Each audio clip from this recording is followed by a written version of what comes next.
And this is staying the same and everything, of course, in the EPUB, right? Oh, absolutely. Okay, so let's see. Shall I read it, or do you want to read the beginning there? It doesn't matter to me, Lynette, whichever you prefer. And what we're referring to, so you can refer to your travel Bibles at home, is Chapter 8, Imitation, Innovation, and Ethics. Chapter 2, page 233 of your travel Bibles.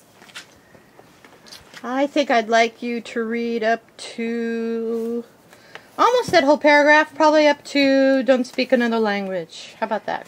Remember that this is a dance of ours, our very own American-style belly dance. Even though this style is not the first American style of belly dance, this is perhaps the first one that is unapologetic about that fact. We celebrate this fact. We love this aspect of the dance.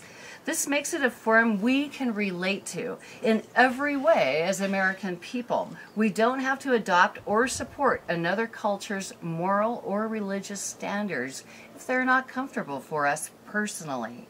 We don't have to buy into any political agenda.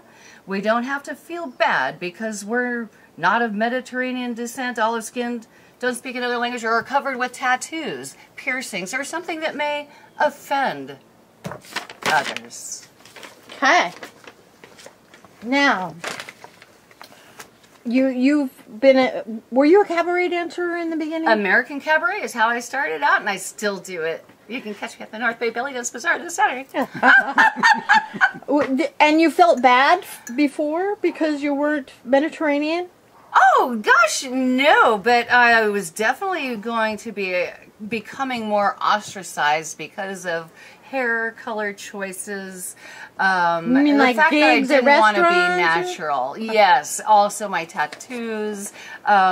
Because for people from the Middle East, it's against the religion for both Jewish people and Arabic people or Islamic people to have tattoos or piercings or different colored hair.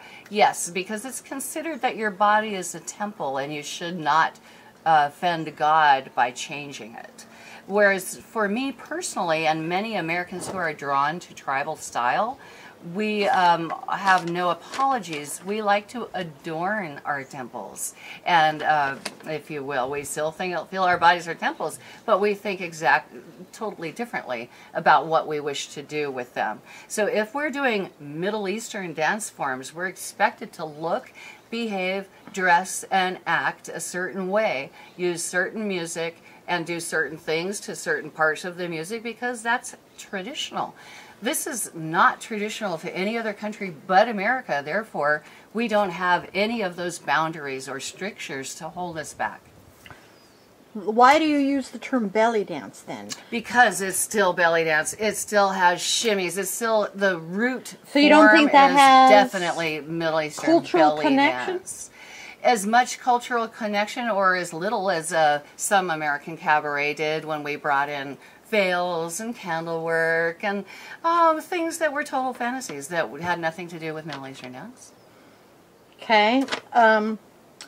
So because it's American tribal style, you don't feel like there needs to be any cultural connection at all to the Middle East? No, I make sure people know that our foundation is primarily from the Jamila Salampur format. And do you go further than that? Oh, of course. And about when I teach the step in my level 1 called Gawazi, I explain who the Banat Mahasan are, who are the Gawazi of Egypt, and why do they dance this way. And I speculate perhaps on folkloric arms and other things.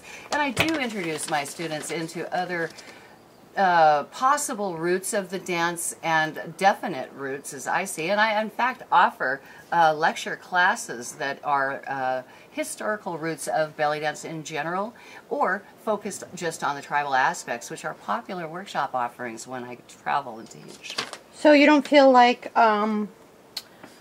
taking what you want of the dance and leaving out certain parts of the culture, you don't think that is appropriation?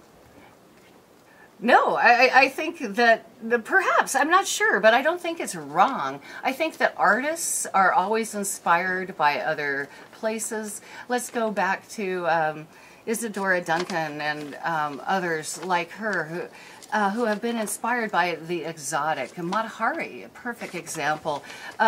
There's nothing wrong with being inspired by Indian dance, inspired by flamenco, inspired by every dance from the Romany Trail, as I explain in the Tribal Bible, are the dances that informed American tribal style, which is now a trademark term. So I have to be careful how I use that. But what American tribals? American tribal style ATS. and ATS are now trademarked terms used by Fat Chance Belly Dance or FCBD, which are also trademark terms, to mean a very specific style of dance as created and done by Carolina Nericchio and her dancers of the Fat Chance Belly Dance sister schools only. So that's it. This presentation has been brought to you by Gilded Serpent.